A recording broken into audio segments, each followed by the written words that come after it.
Our speaker for this evening is the 2018 DTAC champion for humorous speech, Toastmaster Samir Al-Jabri. Unsingle me. I'm telling you guys, this has left me laughing out loud the next 7 minutes.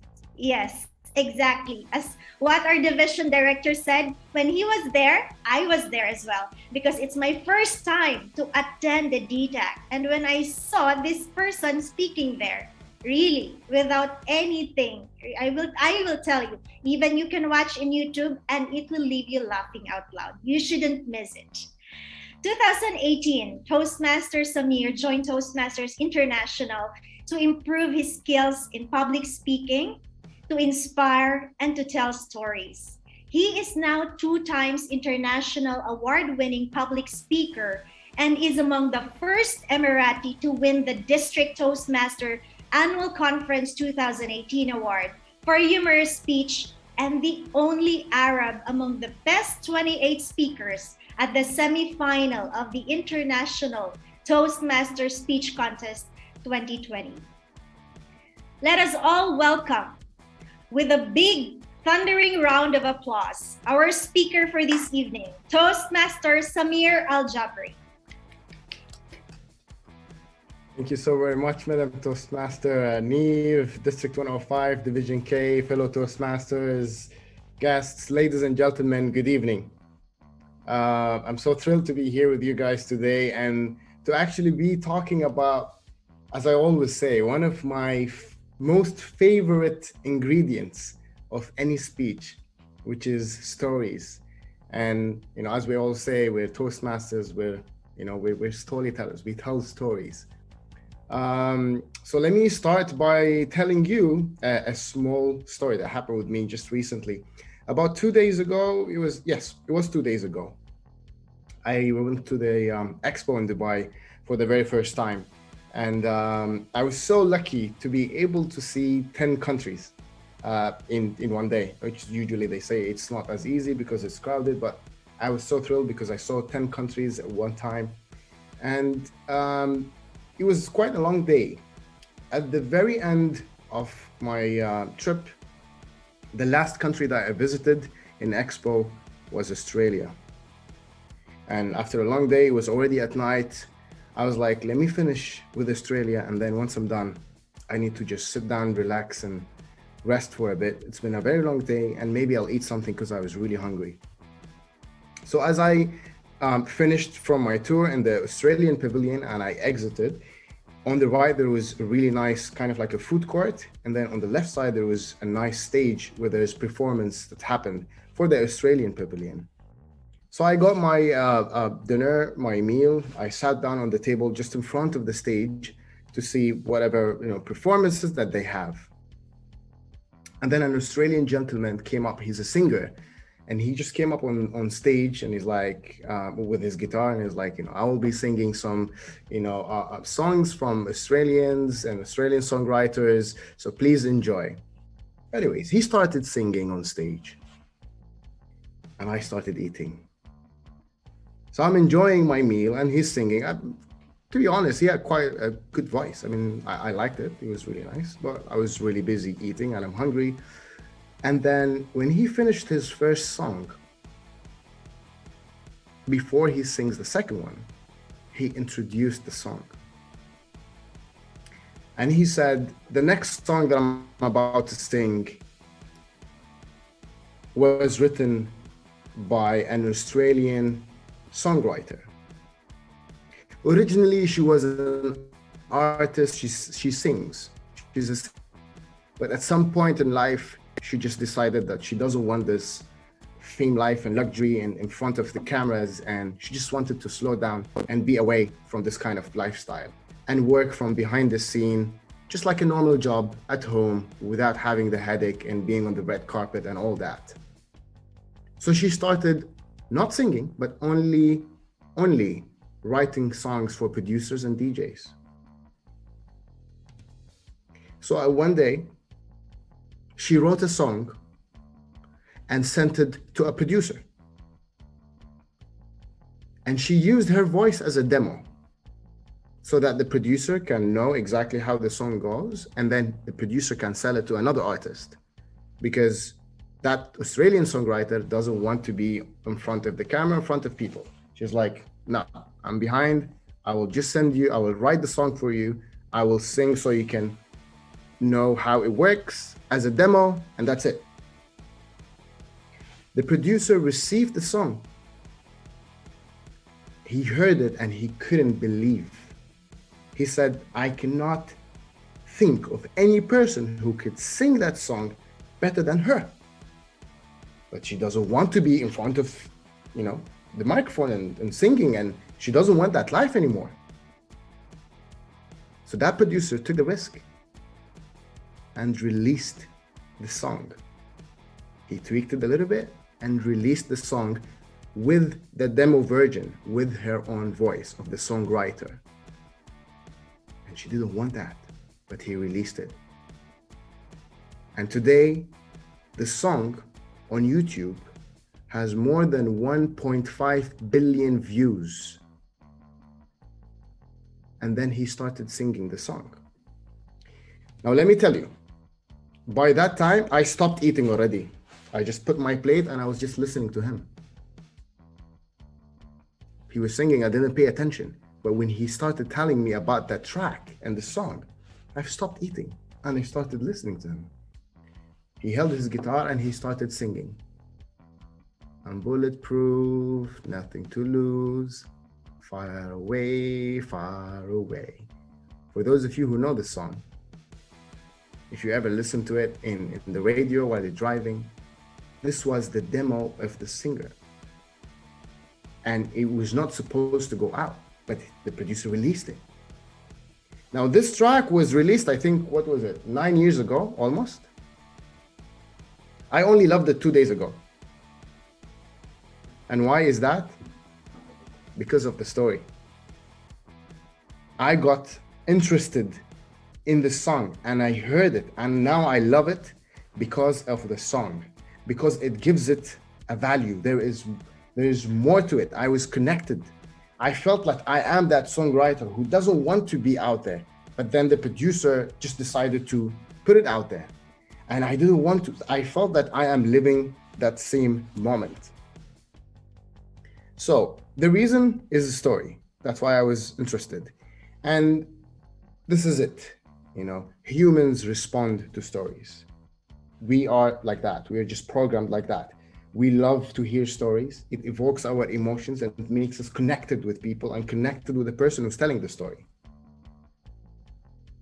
And because the audience, they can see themselves in the place of that character. The same way how I felt that I am in the place of that songwriter who never wanted to be under the light, just wanted to be hiding. I'm like, what if I was there? It got me so interested. I felt that I am in that character in the story. I was connecting with the singer on stage on a much, much more deeper level. So story makes us feel like, we're part of something bigger in ourselves, and we are always programmed, our minds are programmed to like stories.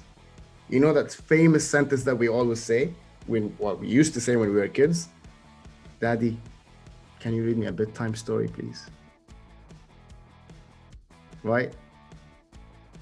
As Craig Valentine was saying, you never say, Daddy, can you read me a bedtime presentation? Never happens. It's always a story. And the same thing that happens when we dream. Our dreams are what? Stories. They're scenes and they're stories. Same thing that happens with all cultures and religions. Everything that they teach us through stories, using stories, because of the impact that it does to us. So this is how important stories are. And in our lives, it's not for us only as Toastmasters. It's for, people who sell, people who work, your colleague, your line manager, in the corporate world, family, your brother, anyone. If you want to convey a message, if you want to send a message, if you put it in a correct way of a story, you can put that impact, evoke that emotions. You send your message across really quick.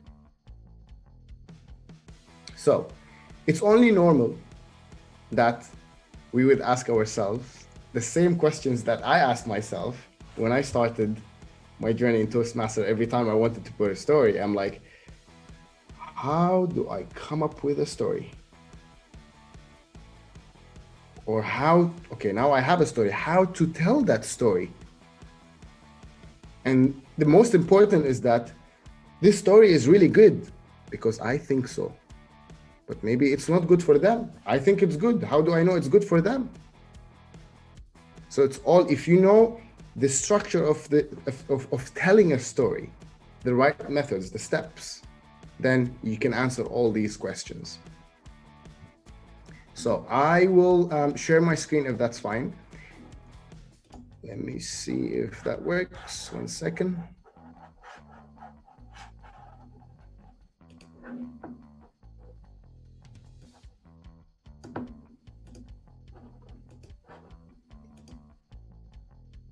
That's great. Can everyone see my screen? Yes, thumbs up. Great. Okay, so what I did is I've used throughout my journey in Toastmasters,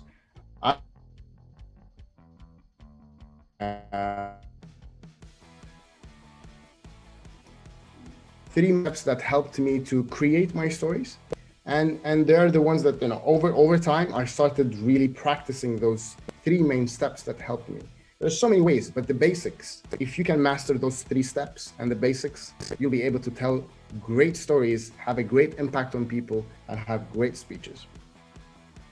So, step number one is finding your story. To find your story. Now, the way how I see it, that there are two types of stories. One is the personal stories, and two is borrowed stories. So let's talk first about the personal stories. That's you. Your life is filled with stories all around you, everywhere. Every day, there is at least 3 to 4 stories that you can capture.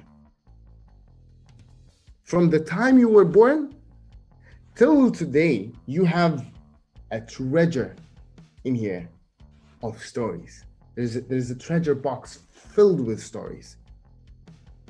From home, from work, school, university, friends, family, you encounter yourself a lot of stories that happen with you every day. 3 to 4 stories minimum you can come up with daily. Look around you and think for the triggers. And the triggers will be emotions most of the time, happy moments. What is the happy moment that happened on that day that you can remember?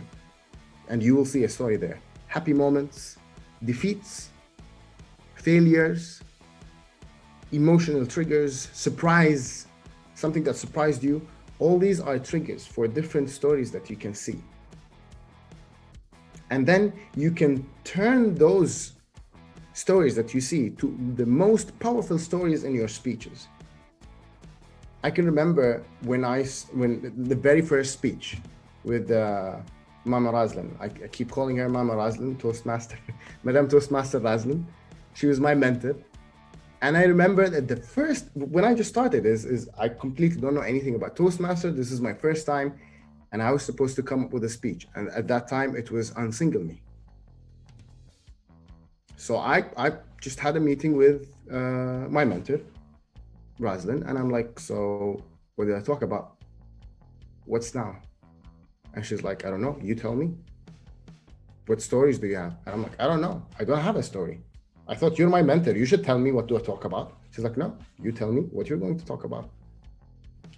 We stayed like that for 3 days. We meet after work. I finish my work and we meet. We go to a coffee shop. We sit down. We have coffee. And she's like, what are you going to talk about? And I'm like, I don't know. She's like, okay, then fine. Anyways, how was your day? What's been happening? What's new? The day is gone. Day 2 is gone. Day 3. The normal, everyday, the usual. We sit down, we order coffee.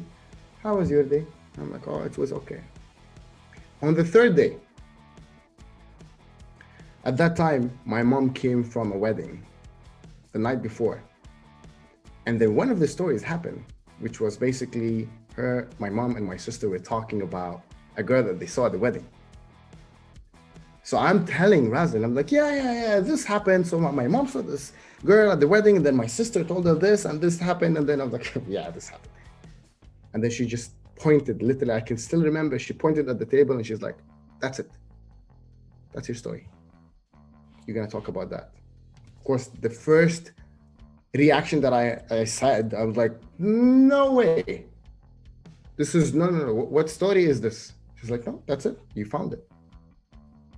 But the reason why she knew that this would be a great story is because the way how I was talking about it, because it's a personal story, something that I went through it. So when you talk about a personal story that you went through it, you remember all the little details and you can express and tell all the little incidents that happened, which makes it special. And that's how it started. We started tweaking the idea and making it grow and grow and grow. So, excuse me. So the next part is the borrowed stories. It doesn't have to be your own stories all the time. It's not only you. It's not something that you have personally experienced, like myself, me and my mom directly.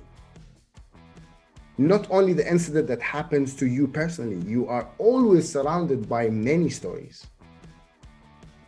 I don't know, you can be sitting in a hospital in the corridor, waiting for your turn to go and see the doctor.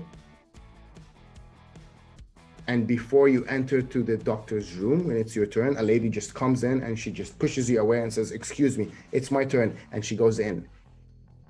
Maybe this is something normal, but maybe there is a story there as well. Everything that happens to you and to others. Maybe she had a conversation with the reception before she comes to you and you've heard it. Or maybe two of the patients were talking and they had, I don't know, a fight, or they were happy because, one of their friends just left the hospital or whatever it is. The thing is, if you train yourself, it's all about training your mind. And this is the most important part when you are trying to find your story. And that's one of the best lessons that I've always learned, which is basically, it's all about you training your mind to see those stories that happens around you at the supermarket, school, on the way to work, you're driving. There's so many things that happens. If you train your mind to see all these stories around, then assure you minimum of 4 stories you can get a day. Think about it this way. And this is something that I'm almost sure that happened with all of us. Think about it this way. Let's say that you just decided today that you want to buy a red Ford Mustang, a car, red Ford Mustang. I can assure you tomorrow when you go out on the road driving to work, all the cars on the road will be a red Ford Mustang, correct? That's all you're going to see. They're all going to be red Ford Mustangs. But it's not that they just appeared suddenly because you want to buy one. No, they've always been there. They've always been out there. But because now you have it in your mind, red Ford Mustang, now you can see them and spot them. And the same thing with ideas. If you have in your mind that you're always looking for ideas or anything can actually make a great story, you will find them like that. At least 4 or 5 stories a day. And then always think about it this way as well. And this is the most important part of the finding your story step. That's the most important part. Great stories are like dreams. What do I mean by that? Great stories are like dreams. Let's say that you had a dream last night. That happens to all of us. The minute when you wake up, whether it was just a normal nice dream or a nightmare, when you wake up, you're filled with emotions and the picture is so vivid in your mind and you can remember it. You know, if you were being chased by, just a stray dog and you're running away and you were so afraid for your life and you're jumping off the fence, and it's so vivid and the feelings are so vivid. After 2 days, if I ask you, what was your nightmare about or what was your dream about? You're probably going to remember 10% of it. And most probably, if it was a nightmare, you'll just laugh at it. It's like, nah, it was normal. It wasn't.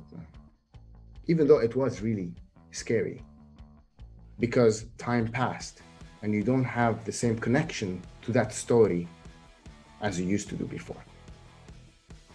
So there are certain people, actually what they do is they have always a notebook next to them, because when they wake up they want to straight away write their dreams, because they'll forget.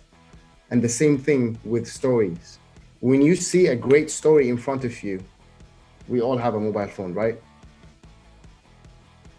Have a note and write all your stories. The minute you see a story, you feel that there is something in there.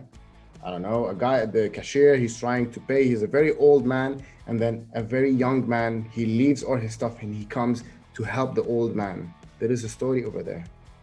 Just write it down. And then later on, when you need to write a speech, all you need to do is just flip all the stories that you've gone through. And they're all personal stories that happened with you or you've seen them. So you're connected with it. So whenever you tell the story, it will be brilliant, and no one can tell the story better than you because you've lived it. So the takeaway in here is that you always need to find relative stories to your point, to your message, to whatever you want to say. But the first step is you need to write all your stories. You need to put them all in one place. And these stories will help you to connect with your audience, with your listeners, with the people in front of you. So now we know our first step, which is finding your stories. Now that you've already found your stories, the next step would be building your story. You have a story in general. You know what happened with that guy, when he had a car accident, he got off the car and then he started talking to someone. You have that story, you've seen it. It impacted you in an emotional level, but now it's your time to build that. So there are many ways, and one of the great ways that I've used and I really liked is the method of the 5 C's. And the 5 C's is a really great way to start putting the blocks of the story in a great way that makes it clear, and you know that all the elements of a great story is there. To start with, the first one, it happens to be is one of the words that I really hate just because I cannot pronounce it. Circumstances. Pardon me for that. I hate this word.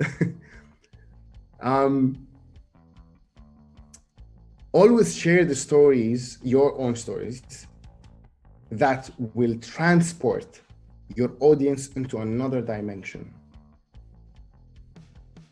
Take them to your world. Establish your scene and provide the critical information to your story. Just when you start. For example, my semi-final speech with Ahmed. It starts with me establishing the story of how old I was. I was 5 years old in the car, sitting next to my father while we are driving to the school, to my first day of school, and my body language is telling them of how I am feeling, where I am, where I'm going. You need to establish that. You need to tell them where you are. And the more you mention more information in establishing that circumstances, the better the story will become. Colors, the location, where are you? The smell, how it felt. Was it cold? Was it hot? Was it warm? Was it night? Was it day? How it felt? You were sad, you were happy, you were nervous. All these, elements that you will put them to transport them from where they're sitting with the audience, and you're transporting them to the scene that you're seeing in your mind. You're taking them to your world and the story where you were. So this is very important to establish that, because when you tell them, where, when, why in the story, you take them there and emotionally they start connecting. They see themselves in that. So this is the first C. Second C is curiosity. And it happens to be that curiosity is actually, I'd probably say, it is the most important C in all of the 5 C's. It is the most important of storytelling, because basically it's how you're going to draw your listeners and keep them interested. And a good way to use this C, which is the curiosity, a good way to use it when you use it in your opening. For example, if you start your speech by asking the question of, have you ever had a life-changing event?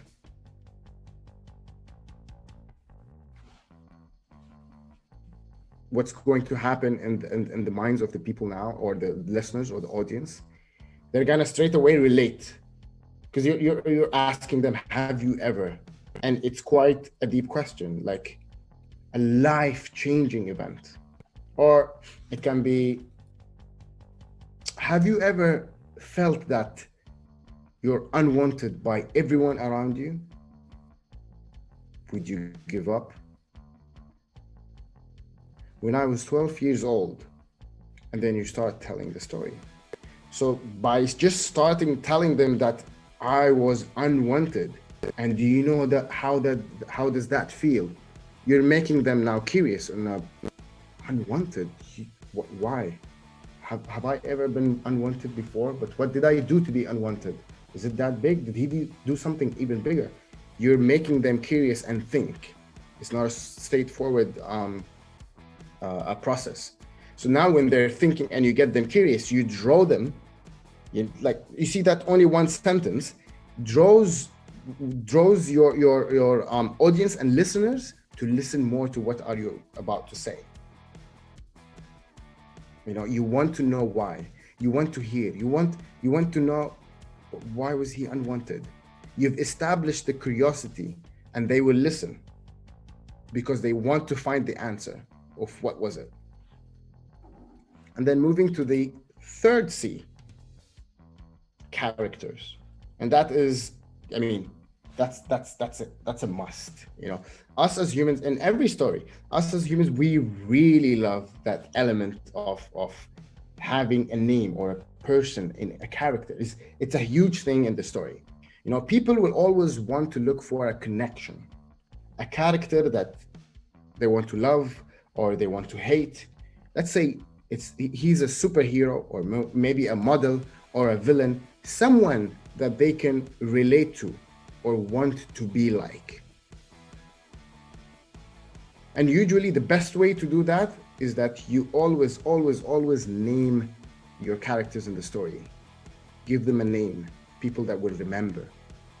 And that person or that character is very important to have that role in the story, because he's going to lead it. For example, in the latest and the last speech that I did in the semifinal, it was Ahmed. So you see Ahmed's role was heavy. Everyone else was not that much, around the teacher, but Ahmed, everyone knows Ahmed. Or for example, if I go with Unsingle Me, was my mom. This keeps coming back in the story and everything going around her. So when you create that character that's going to lead, sometimes the story that you're going to see normally, let's say if you are out with your friends at a coffee shop and something just happened in front of you, now with this mind and mindset that you have, you are analyzing, okay, so the character is actually, the waiter who brought the coffee, and by mistake he spilled it on my friend, because now I can see him, how he's feeling, and the struggle is happening with him. So then you give him a name. If you don't know already his name, you give him a name. People will relate to him. They're following his story. And that's the role, the most important role of the character. Moving forward is the dialogue or the conversations. You see, there's, when we tell a story, sometimes we get confused.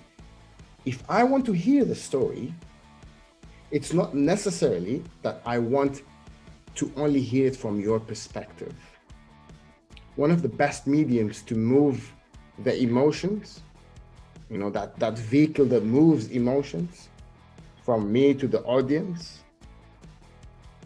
is dialogue. For example, let's say in my speech, I talk about me coming late at home, and my dad saw me when I came in, and he was very angry at me because I came really late. So my speech could be just like that. I came back home, it was very late. As I came in, I saw my father. He was very angry at me, and he was asking me, how come I come really late at this time? And I didn't know what to tell him.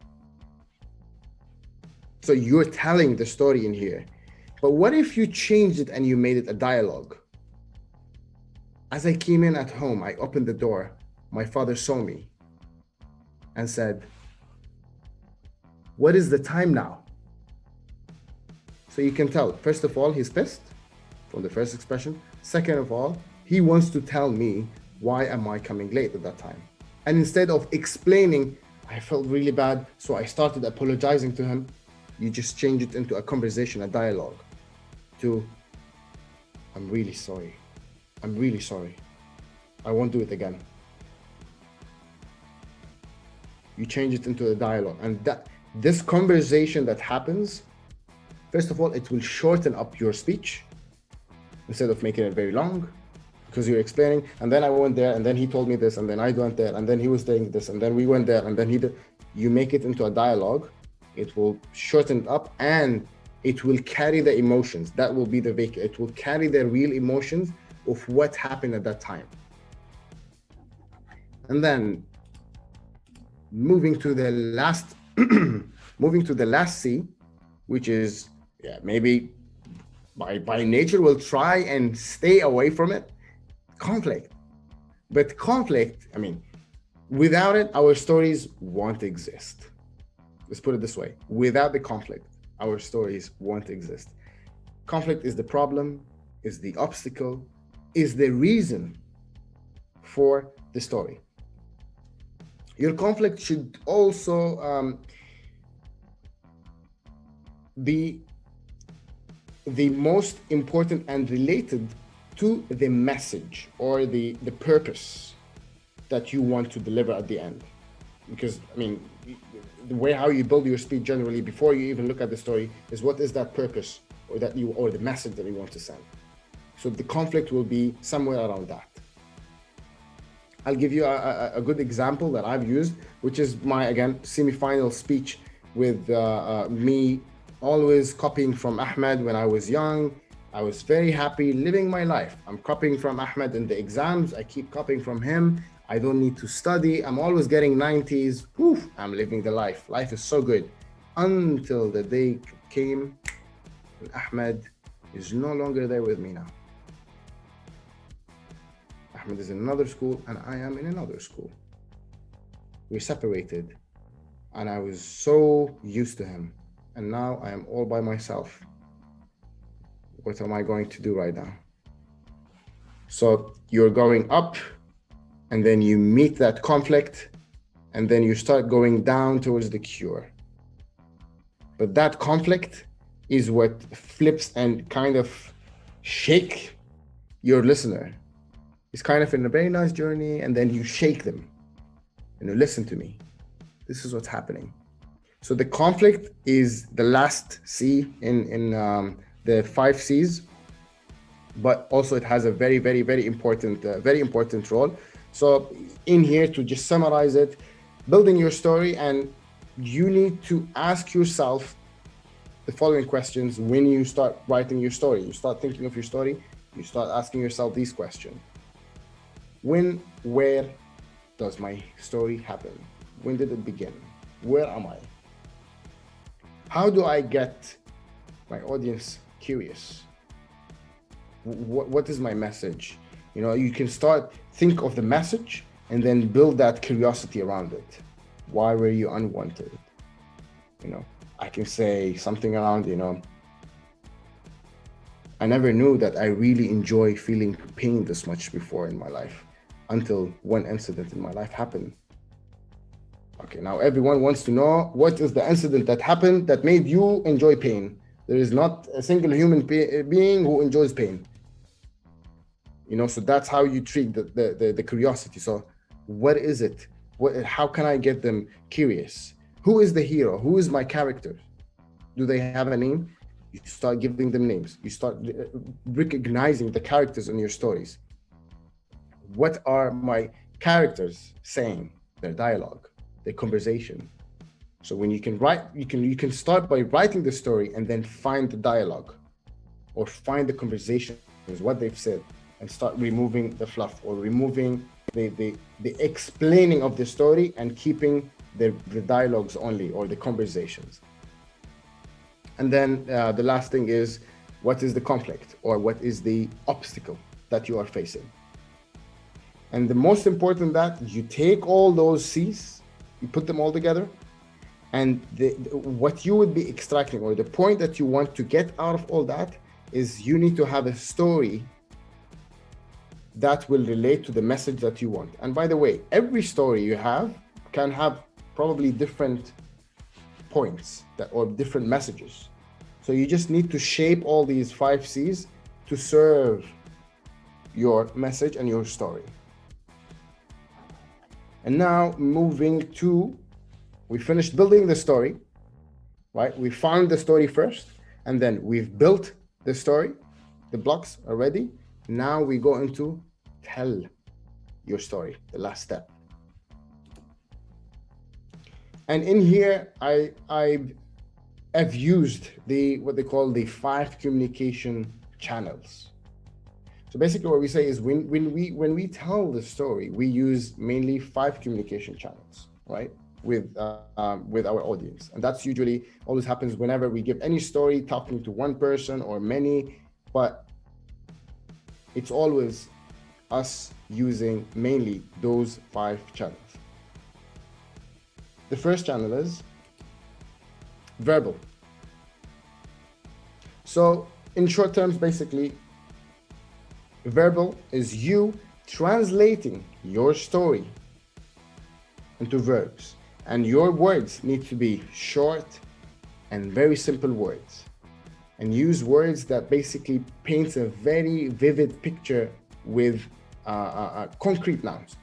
The colors, as I said, I sat down on this really soft brown leather couch.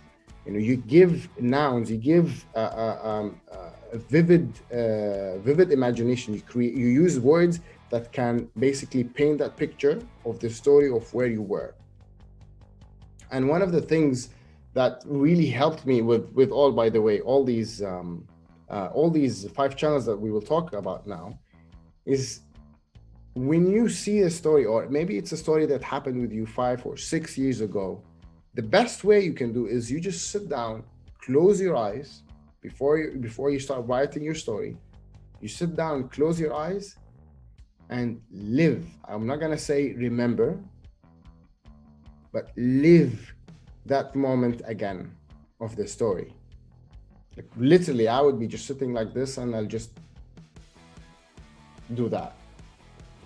Write them down. What do I see around me? And then you can use it and write it down, right? So you could just be like looking around. This happened. I was at the school. It was my first day of school, and I just came in. I was holding my father's hand, and I saw the school principal. She was standing there. There was a lot of kids running around. And why do you do that? It's because it drills that image in your mind. Everything automatically will come out. Your emotions, the way how you react, the way how that enthusiasm that you have in you, it will become natural because you've seen it.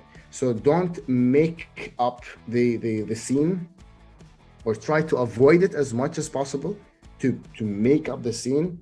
I came into the school and maybe there was kids and maybe there was this, because when you come and tell the story, you want it to feel very natural. And people will automatically, for some reason, tell you were very natural, or you sounded really natural, because you've actually lived that.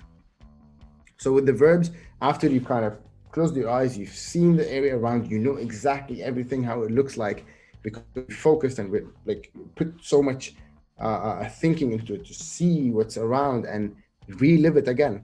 You can start using all these words as we said, because those words will shape up your speech and the story. And then the second thing is vocal. You know, careful. You should really be careful from being very monotone. So you can say, I was 5 years old in the car with my father, and we were going to the first day of my school, and I was feeling really nervous and didn't know what we were going. Sometimes when you're stressed or you're not paying attention or not having that image drilled in your mind and you can see the scene, your voice automatically can go into being a monotone. So instead of putting so much effort thinking how to make it, you know, you speed up during excitement, very great parts, and you slow down if it is sad moments. But why do I say that you need to relive it and not make it up? Because you can get into the same mistake that some of myself used to do at the very beginning, is you can overact it. You can overact the slowing down, you can overact you becoming very sad by mistake. It's because you're trying to put it so much and you can overact. And this will make your audience not want to listen to your story because they want something natural, real feeling. That's the vocal channel. And then we move to the third one, visual. And visual is basically your body language. The visual is your body language. It's your posture, it's your gesture, it's your facial expressions. How all these things enhances and gives more energy to that story that you have. So your facial expressions, your gestures, how you move. Again, same thing. If it's a sad moment, you will show that sadness. If you are nervous, you will show in your body language that you're nervous. Exciting movement, it's all about that body language, but they all need to come naturally from in within. You pay attention to them, but it comes naturally in within because you can feel it. You can see it in your mind as if it's happening now. Emotional. Your story should be rich anyways with emotions, you know. Take your audience and listeners in a beautiful journey, you know, make them feel that they're actually living that moment when they're with you. And your emotions will bring your story to life. You know, when you feel the feeling and see it in your mind, automatically it will show in your verbal, vocal, and visual expressions automatically. So that's how important is your emotional part. Last one is interactive. And interactive, you want, you know, read your audience. First of all, you need to read your audience and see how are they reacting. So it's not one channel only. You know, read your audience, see how they're reacting to your stories, interact with them, ask them questions, make them feel that they are involved in your story. You know, unsingle me, I start with asking a question. You know, how many of you are still single and not married? You know, I asked, you know, when you ask this question, you are interacting with them. You can ask a question in the middle, at the beginning, anywhere in the speech, but this interactivity makes them even more feel that they're involved in that story and they can relate to that story even more. So tell your story at home, to your friends, at the club. Test yourself.